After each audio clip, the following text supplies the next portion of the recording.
Hello, thanks for stopping by the MAC weather page for this Friday the 15th, 2016. You can see plenty of cloud cover out there this morning, and we expect the clouds to hang in there throughout the day and with a couple of waves embedded in the upper flow, and we get some surface heating. It looks like we're going to have enough lift to generate some sprinkles or even some light showers across the area off and on throughout the day, with the best chance coming, I believe, during the late morning into the late afternoon hours. And I think things will calm down once the sun sets tonight. But again, some scatter showers about the area, making things a little bit tough on harvesting wheat. The headlines will be clouds and cool with a few showers off and on. Again, most areas won't pick up a lot, maybe just a sprinkle here and there. Some areas could get a briefly light to moderate shower. But again, most of the time it'll be dry, but certainly the clouds will hang in there and it'll be cool with highs in the upper 60s to the mid 70s. And then for the weekend, looks like we got 70s on Saturday with lots of sunshine, and I think we'll start off most of the day on Sunday with dry conditions, temperatures climbing into the low 80s.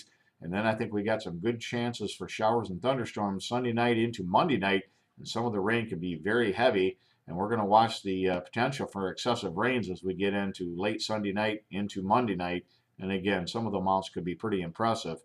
If we look at the normals for the day, our normal high is 84, the normal low is 59. And if we look at conditions around the MAC and LAC areas yesterday, you can see highs mainly in the low 80s and mid 80s down to the southeast part of the state as far as precipitation. Most of it in the morning across the south and eastern portions of the state.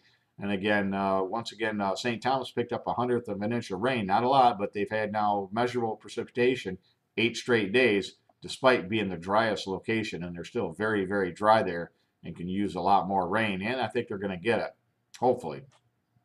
If we look at the current conditions around the MAC area this morning, again, with all the cloud cover, temperatures are pretty uniform in the mid 60s. And if we look at the next shot, you can see across the Great Lakes, 60s to the south, 50s up north.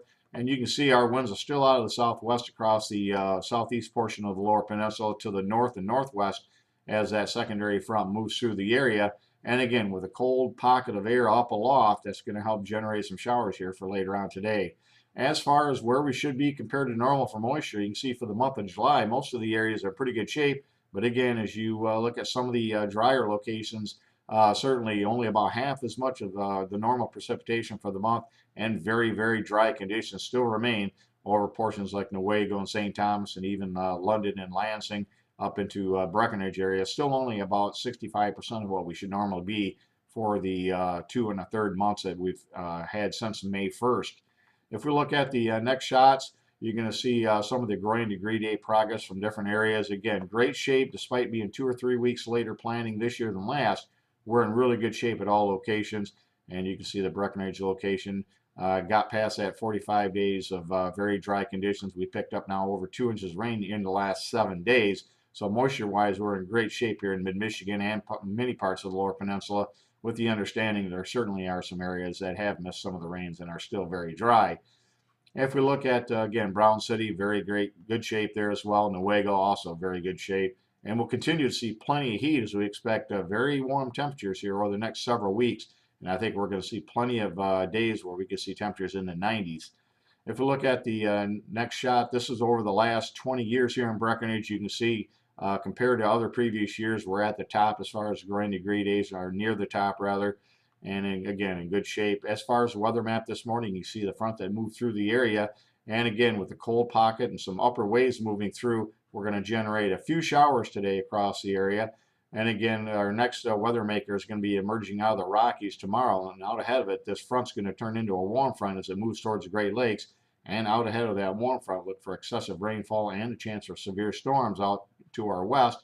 But by Sunday, that heavy rain begins to move towards the Great Lakes as that warm front forms and tries to lift to the north. You can see excessive rainfall potential is there for the state, and that would be late in the day. Again, much of the day, especially the morning hours, should be dry before those showers move in towards evening. As far as precipitation amounts and some of the models, the GFS, and it has great support with the area of heaviest rains across mid-Michigan with the European model, so very good agreement between the two models on the location of the heaviest rain from northwest to southeast. And north of that and south of that still looks like a quarter or a half inch. And again, we'll have to watch this. This could shift north or south, but certainly a potential of band of precipitation of in excess of 2 inches is possible.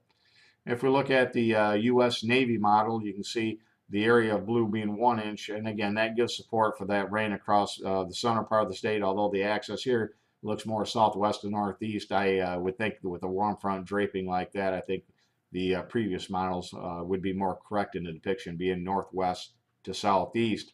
But again, pretty good rainfall amounts on all the models. And as far as the next 8 to 14 days, again, after this rainfall we got early next week, we got excessive heat potential. We're now the moderate risk in the 8 to 14 day. The 6 to 10 day outlook is also warm, so plenty of 90-degree temperatures along with humidity coming in as we get later in the forecast. So I think anybody can get wheat. You want to get it now. We certainly could be looking at the very real potential for sprout issues developing later next week if you've still got wheat out in the fields.